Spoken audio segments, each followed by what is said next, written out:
Welcome to Up Level, Real Health, Real Talk with Dr. Jenna Blasi. I'm Dr. Jenna. I spent years crafting ways to help women thrive, and I want to help you do the same. On this podcast, we dive deep into health at every level, focusing on the mind, the body, and the spirit.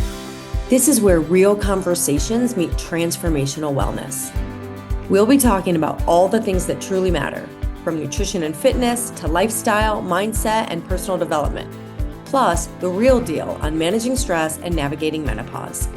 So if you're ready to elevate your health journey with authentic, transformative insights, you're in the right place. Let's get started.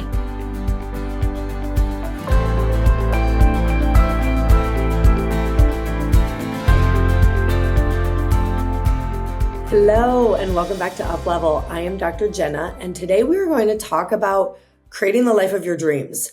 The manifestation formula. Manifestation is a bit of a buzzword, I feel, today, and there's a lot of misunderstandings, but there's an actual formula, and we're going to break that down today. I have been using manifestation in my life before I even understood the formula, just I think out of a belief and a trust in my ability to create and attract what I was looking for. One of the questions I want to ask you before we get started is, where are you lowering your standards in your life? Are you accepting relationships that are below what you really want and deserve for yourself? Are you accepting finances that are below where you want to be? Health? There are so many people just settling. Oh, my health is just meh, and it's just going to always be this way. I don't have the discipline, or I don't have the motivation, or it's my genetics. Or we just live in financial stress and don't believe we can actually create something different for ourselves. So I hope that this episode inspires you to know that if one person can do it, you can do it, and that you don't have to settle, and you shouldn't settle. You should decide what you want, know what you want. And I say should loosely. I'm not a big fan of shoulds, but decide what you want and then go after it. When I was in massage school many years ago, massage and natural therapeutic school, and we did this ceremony where we were creating what we wanted, and I was getting ready to move, and I think at that point I might have known I was moving to Sedona. I'm trying to remember the sequence. Anyway, and I started writing out what I wanted in a house, how many bedrooms, and I wanted views, and I wanted a deck, and various things. And when my husband and I, we weren't married yet, but when my husband and I drove to Sedona, we literally ended up driving right to the house that we rented. I actually didn't even want to live in Sedona, but we drove right to the house we ended up renting. They were cleaning it out that day. And so it said on the sign, just call this number if you're interested. But we got to go in and see it because they were cleaning. I had put a financial number of what we were willing to pay. And this house had everything that was on the list. I mean, literally, I had the most amazing views, decks, not just one deck, all around the entire house. And I had said that I wanted to pay $800 to $1,000 for rent. Can you believe this is back in like the late 90s, $800 to $1,000 for rent. We didn't have jobs. We didn't know I was going to start teaching cooking classes and doing massage. But at that time, everybody in their, brother, sister was a massage therapist. And the rent was $1,050. And so we went to rent it like the next day, and I asked them if they would lower the rent. I think I might have asked them to lower it to $800 or $900. They were getting ready to increase it to $1,200. And they said they would rent it to us, but they wouldn't increase it. They would hold it at just over $1,000. So this really works, and I've abbreviated that story for the sake of time, but we can turn a vision into reality against any odds. In fact, most of the amazing success stories of the most successful people in any field have done that against the odds. And so please understand that manifestation is not just wishful thinking.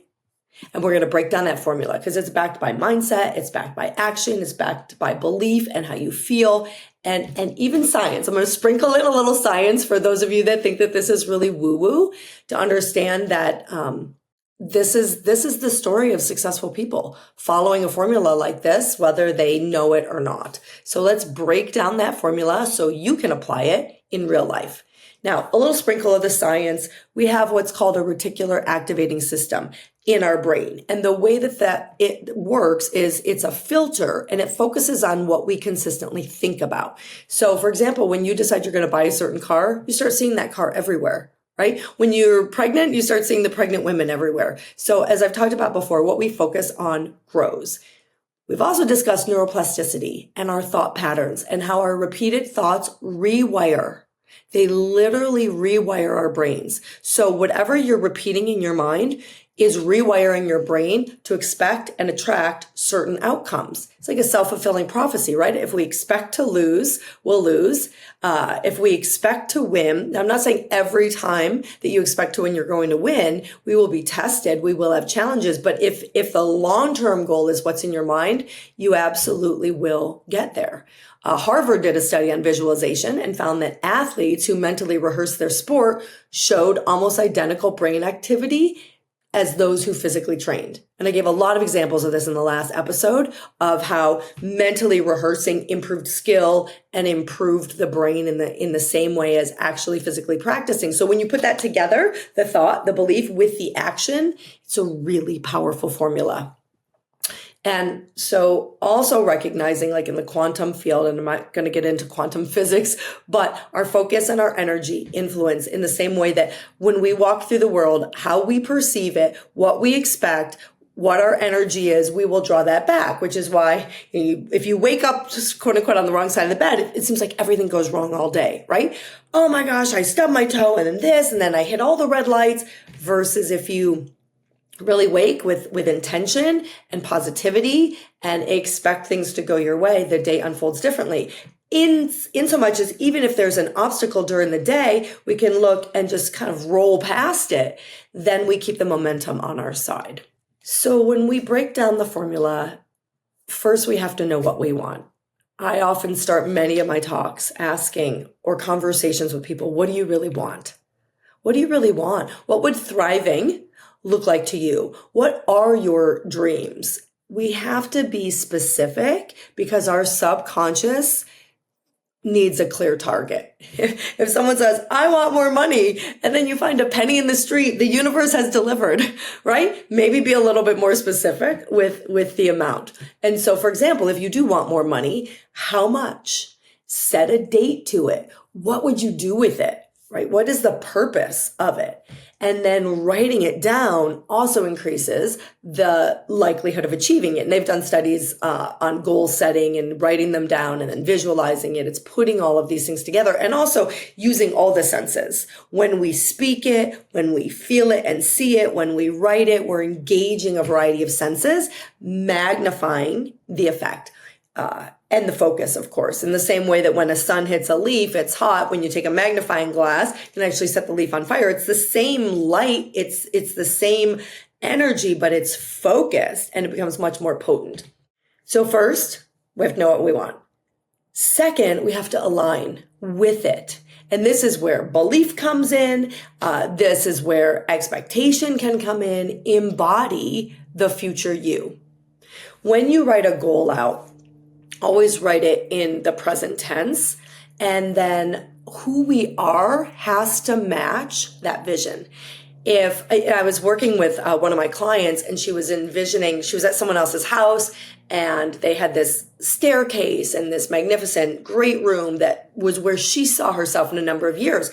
But when she tried to visualize herself there, she didn't feel worthy of living in that house. So we do have to, and we're going to talk about this in a little bit, identify those limiting beliefs.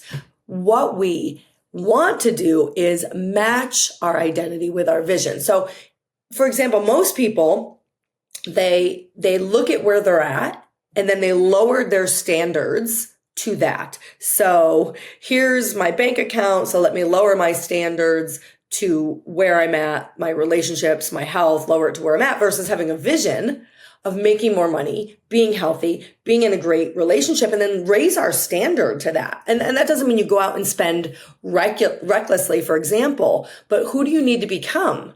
You need to feel worthy. I work with a lot of people with weight, right? And weight is a big battle for people. If we don't create the identity of someone who's fit, who's lean, who feels good in their body, they're going to keep defaulting back to their old self. One of the reasons many people gain weight, lose weight, gain weight, lose weight is they don't ever change the identity. They still identify with being the fat person or the chubby one in the family. And so we want to act as if we're already. If you want to be happy, act happy now. Don't wait for some day in the future when you have all the stars aligning and then you'll be happy. Act happy now. Feel happy now. And I'm not saying we don't have bad days. All right. But now this is different than fake it till you make it. If you want to be a public speaker, and you have to start practicing. That's the action piece that we're going to get to next. But act as if you're already that amazing speaker or teacher, whatever it is for you. And so if you go on stage and you have a vision of being an amazing public speaker someday, and you go on stage and your head is down and you talk really softly and you're really insecure, it's not a great start. Act as if you're already that person. And this is why belief is key, because then we're aligning, because the real key to this formula is aligning our thoughts, our feelings, and our actions with our vision, with our goal. So we do this alignment through daily affirmations. We do this, and I've talked about this, it's not lying to ourselves. It's coming from our future self. It's coming from our vision. Doing the visualization, an athlete visualizing themselves winning a race isn't lying to themselves. They're just visualizing the outcome they want. And then gratitude. Gratitude will always raise our frequency. It will always get us more on the vibration of our goal. Because when we have a goal that's above and beyond where we are, which it should be something that lights you up, that you're passionate about. When we think about it, when we visualize it, when we affirm it in the present tense, we bring ourselves onto the frequency of that goal. And then we can start to attract everything on that frequency that we need, or that will help us get to the outcome and the reality of the goal coming to fruition. Because everything exists in the universe twice, first in thought and second in form. So whether it's the iPhone or the house that you're in, it was first a thought, and then through action of that vision, it became a reality. And that is step number 3, action. Move in the direction of your vision. Take inspired action. Manifestation is not passive. I love to joke about it. I live in Sedona, and sometimes I feel like so many of the people I meet, they're living in la la land, right? They think that they're going to put a picture of $1 million on their ceiling, and they're going to sit on a cushion in their house, and they're going to manifest millions of dollars falling from the sky. But they don't take action. The visualization's great. The looking at the $1 million, that's great. But they've got to take action. You have to take action. And so it's not a passive process, manifestation. And the action should be inspired. If it's drudgery, that's not in the spirit of the goal. If you have it's easy for me to do analogies of running a race. If you have a goal to run a marathon or to win a race or whatever within that your goal is, if you're rehearsing, practicing, right, training, and it's drudgery, you're like, oh my gosh, this sucks, I don't enjoy this at all, that's not inspired action. But if you're training, going, I'm getting better every day, I'm getting better, focus on just a little bit better every day, 1% better, shaving down that time and seeing yourself crossing the finish line, seeing yourself celebrating. You're taking action by training, but you're also visualizing, and you're inspired in that action. You're excited. If you're building a business, you're excited, you're inspired. It's tough. There will be challenges. You might be in the red for a little bit, but every day you're inspired by the vision of the business you're creating or the health you're creating. So look for small aligned actions daily that you can do. Networking, investing in learning, investing in mentors, showing up differently, having a different attitude. That's a win. If you want to be fit, you take those daily actions. It's not about the finish line. If you're, say, training for a fitness competition, it's about those daily actions that stack up. Consistency, right, over time leads to a path of success. And so incorporate trust in this process. Trust that action leads to momentum, and momentum builds success. Success is just a small series of wins stacked up over time. It's not typically overnight. Even the people we think had overnight success, they were taking inspired action and believing in their dream, typically for years, maybe before things shifted. So clarity on what you want, alignment, embody the future you now, bring that you, that confident, calm, brave, fearless, whatever it is, take action from the goal, take action from your vision, and set yourself up every day. Write it the night before what actions you're going to take. If you, for example, wanted to be more fit, and there's ideally a bigger goal behind that, right? Maybe you want to be able to climb some amazing mountain or just become this person who's disciplined and has freedom.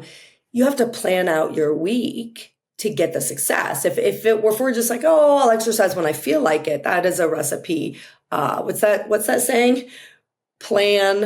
Fail to plan and you plan to fail. And so we want to map out, okay, what are the activities I'm going to take tomorrow that will lead me towards my goal? What are the 3, maybe 4 or 5 activities that I'm going to do that are going to move me in the direction of my goal? And then I mentioned trust briefly. This is actually step 4, trust. Detach from the how and detach from the when.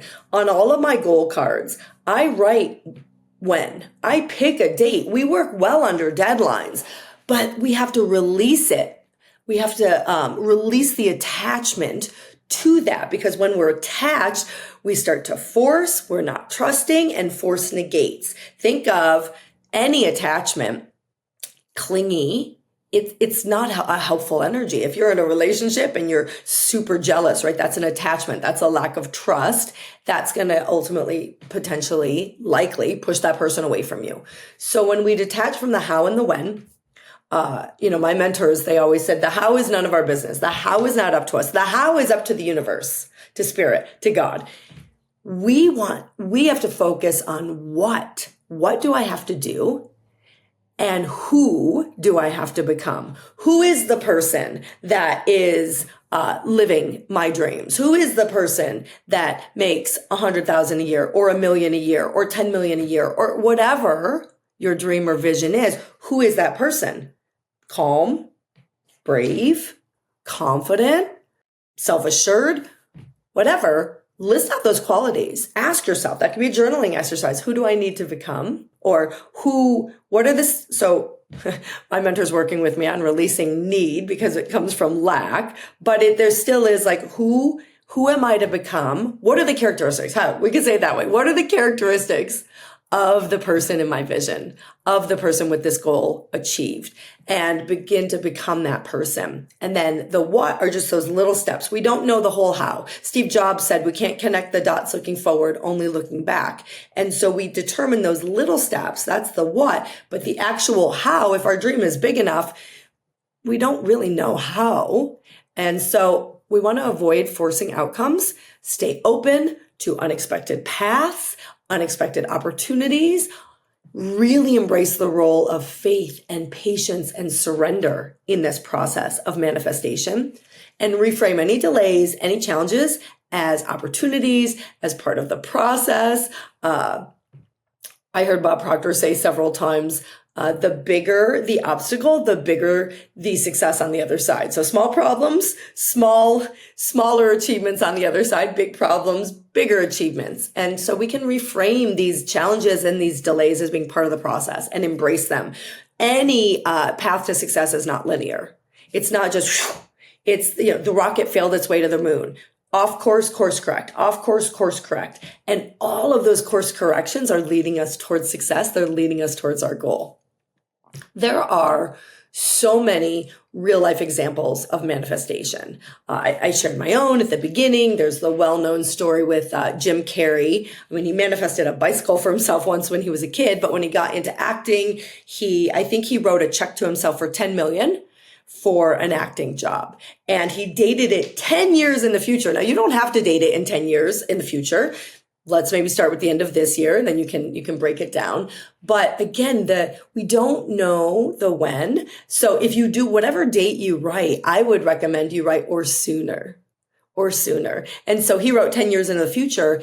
And I believe, as the story goes, it was 10 years that he got his part in, I think it was Dumb and Dumber, for $10 million was what they paid him. So he wrote it to himself. He saw it. He believed it. He didn't get attached. He just kept taking his inspired action in all the various roles. And within 10 years, he had that $10 million acting job. Oprah talks about her vision boards and that she's a manifester and she has created, and it was against a lot of odds and a lot of challenges. Now, I'm going to pause for a minute because some of you might say, well, Jim Carrey talks about that doesn't lead to happiness. Fame and fortune doesn't lead to happiness like you think it does. So we should all attain it so that we can know that that's not what true happiness, where it lies. Absolutely. It's not really even about the goal. For most, it's about the freedom. Health brings us freedom in our bodies, freedom to be there for our kids, our families, our grandkids, our job, etc., the way that we want. Without our health, we have nothing, in my opinion. Money, good people with money do good things. It allows you to help the people you want, to live the life that you want, to create the experiences.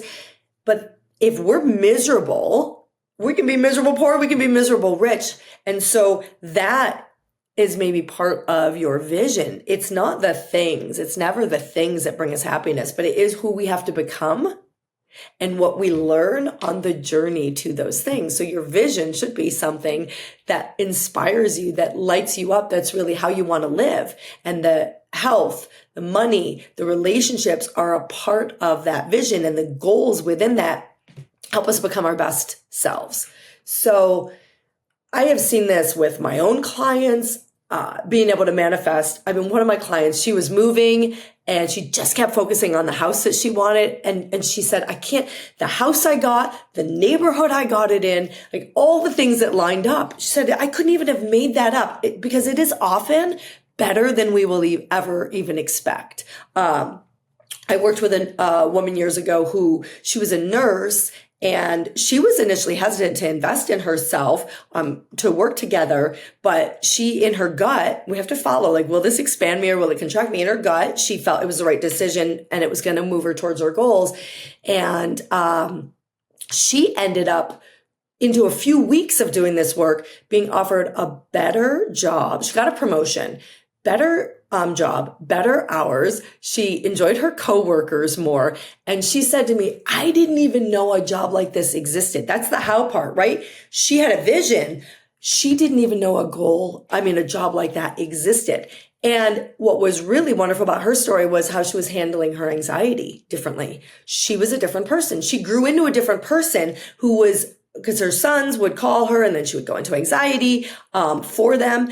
And I remember the time she told me, she said, oh my gosh, my son called me last night and he was in anxiety and I just stayed calm. Normally she would have lost sleep. She would have been up all night.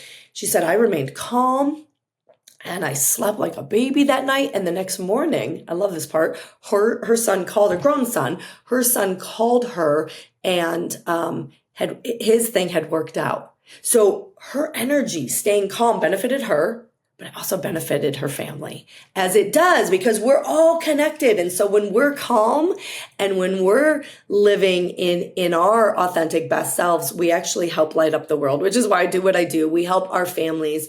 And so, but she had to believe, she had to bet on herself, and she did the work, and will hit obstacles, but it's also, as I said, can even be better. Like she said, I didn't even know this job existed. And she probably would not have attracted the job had she not done the growth. She did the growth. She became a different person. She was more confident. She was calmer. And then this unexpected, beautiful opportunity came her way. So let's recap the practical steps to start manifesting today. And these stories that I've told you, and I could tell you many more, but I want to honor our time frame here. Trusting the process will lead to unexpected results when we trust. When I was trying to get pregnant with my daughter, I'll just give you one more story. I just believed that I was supposed to have another child. I wanted another child, but I also believed. And I had 3 miscarriages, and I was in my 40s. I had 3 miscarriages. Like all the signs were pointing to that I had waited too long. all the signs were pointing to the obstacles and maybe I should let it go. I was detached in my trust. I believed I was supposed to have another child, but I was also detached enough. I was, my part of my prayer was, look, just help me release this. And, when it's time. But right now I'm going to keep taking action because I believe in this. And let me weave this into the practical steps in how I worked with this. So the practical steps for starting manifestation today. So I hope you all start today. Number 1, write a clear, specific intention in the present tense. Now, I had a variety of goals at that time, but I'm just going to tell you the story of my daughter, who's now 8.5. I would write out, I am so happy and grateful now that I have a beautiful, healthy baby girl or baby. My heart of hearts, I did want a girl because I already had a boy, but I was like, bring me twins, bring me a boy, like it doesn't matter. I would just really like a child. And so we always want to put it in the present tense because the subconscious doesn't know future and present. If you start thinking of the future, you feel anxious. Your subconscious takes that in as now. So bring that future vision to the now. I am calm. I am confident. And I always put the goal in, I am so happy and grateful now that. I'm so happy and grateful now that I have my second child, or whatever. I don't remember the exact affirmation. So write a clear, specific intention in the present tense. Step number 1. Step number 2, visualize daily. Visualize daily. So I saw myself with 2 kids. I visualized it and tap into the emotions of already having it. Feel into it, because most of us, what we feel into is what we don't want. What we feel into is our pain, the body that we don't like, the money that we don't have, what's missing, what we don't have. And then we're just watering that garden. That's like prepping to run a race and only thinking about losing the race, right? I think I can. Little engine did it. I think I can't. Little engine was not going to do it. So visualize it happening. But the emotional piece is huge because that's the vibration you're sending out into the universe. That is what you're putting out and you're attracting back. So our vibration, because our thoughts become our emotions, they become a vibration and a frequency in our body that dictates how we act. It does dictate our actions and dictates what we put out into the universe and bring back. So visualize daily, tap into the emotions of already having it. And then step number 3, take at least one aligned action every day. My mentors, they talk about 3, 4, 5, or 6. So 3 to 6 goal achieving activities, but take an aligned action every day, big or small. I do think it's good to have about 3 in there. But again, if you're starting from 0, just start with one thing you can do. Number 4, identify and release resistance. So I touched on this a little bit earlier. We all have limiting beliefs. We have fears. We have doubts. Don't ignore these. Don't fight these because what we resist persists.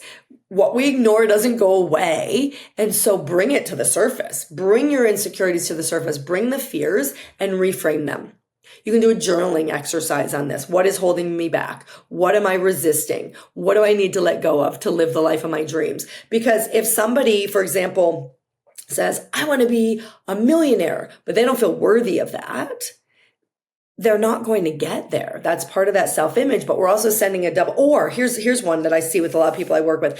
They're working on a money goal, but they also believe that with that money goal is going to take away time from their family and they're going to be overworked and burnt out. So they say that they want this thing, but they're sending a different message to the universe, right? They're sending a double binding message. Binding meaning keeping you in bondage, because if you're saying, I want X, but your deeper desire is, well, no, because X will bring me a bunch of things I don't want. We have to look at those limiting beliefs. So for example, with money, I had that. My dad chose when I was younger to work less so that he could raise me. So I had the belief that to make more money meant time away from my family.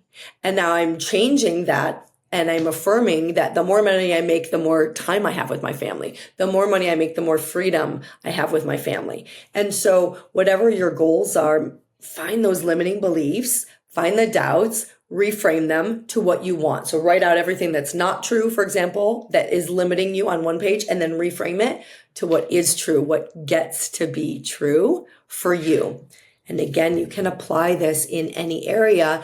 If you want to be lean and fit, but you don't feel safe, right? If you don't feel safe being lean and fit because you'll get unwanted attention, maybe, or maybe you're worried people will be jealous, or you don't feel worthy, or you really feel like you're always, I'm always going to be fat. Then you're sending out a double binding message, and the universe responds to what we truly believe and feel, not to what we just think. This is why thoughts, feelings, and actions have to be so aligned. So to recap, know what you want, get in alignment with it. So clarity, alignment, thoughts and feelings, aligned action, and then trust. Trust, be open to receiving, allow anything we get attached to. I think this is why you salesmen, that's like a bad reputation, right? Because they're attached to the sale. They don't care about the person. They're not looking to better the person's life. Again, I'm doing a stereotype here. They're attached to the outcome. We've got to release. People feel our true intentions. And so release and allow ourselves to receive. If we're always just giving, are you able to receive? If we're just taking, okay, let's trust and release and give. And so expectation is a big part of this. That's the believing piece. In those key points, I would add believing and expecting the good that we desire is a huge, huge piece. So pick one thing that you're going to manifest and apply the formula to it. Set a date. If it happens sooner, great. If it doesn't, you don't change the goal, just change the date. And then share your experiences. I could do this whole podcast on just the stories with myself, my clients, my patients with manifestation. And I love when people say to me like, oh my gosh, I did this. This stuff really works. It absolutely really works. And I want to end with a quote by Neville Goddard. He said, you don't manifest what you want. You manifest what you believe. You manifest what you believe. So what do you believe? Do you believe you can live an amazing life in amazing health with abundance in all areas?